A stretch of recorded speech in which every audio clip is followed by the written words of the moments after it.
ఇప్పుడు మీరు చేతులు పైకెత్తి పడతారా?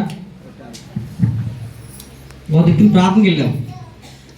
ఆ ప్రార్థనలోని చేతులు పైకెత్తి చప్పలు కొట్టమంటే ఏమంటుంది అంటే నీరసంగా దోమలు కొడుతున్నామట. దేవుణ్ణి మహిమపరచాలి. హల్లెలూయా. మీరు విలువ పెట్టి కొనబడిన వారు గనుక మీ దేహంతో ఆయన్ని మహిమ. ఏ దేహం అంటే ఏంటి? టాప్ టు బాటం, అరికాలు మొదలుకొని నడినెత్తి వరకు ఇదే కదా మన దేహము.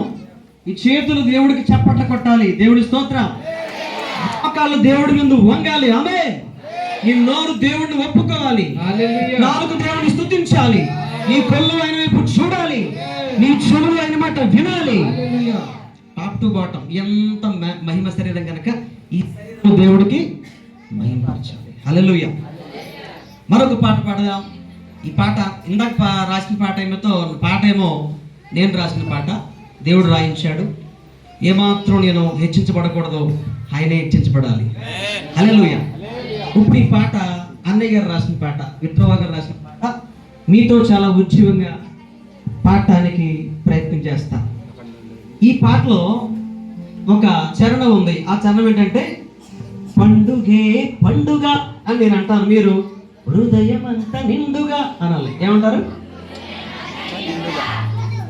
కొడుకు నిండా పొలం, అలాగా అలాగా. పండుగే పండుగ. అమ్మా, ఈ స్త్రీల గుంపు నెంబర్ 1. మా మగజాతి కొంచెం నీరసంగా చెప్తున్నారండి. పండుగే పండుగ. ఏమండి, వాళ్ళే నెగ్గేలా ఉన్నారు, మనం ఓడిపోయేలా ఉన్నామండి. అమ్మా, పురుష జాతి చెప్పండి. పండుగే పండుగ. మేము కూడా సమానంగా వచ్చామండి, మేము ఓడిపోయి దేవుని స్తోత్రం. హల్లెలూయా. కరెక్ట్గా ఆ యొక్క లైన్ వచ్చినప్పుడు పండుగే పండుగ అన్నప్పుడు మాత్రం మీరు ఏం చేయాలి? హృదయం అంతా నిండుగా అంటారా? నాకేమో నిద్ర అలా అంటారా? మారకూడదు. దేవుని స్తోత్రం. హల్లెలూయా. నువ్వు కొద్దిగా వాయిస్ పెట్టరా? వాయిస్ కొద్దిగా వాయిస్ బేస్ తగ్గించి వాయిస్ పెంచు.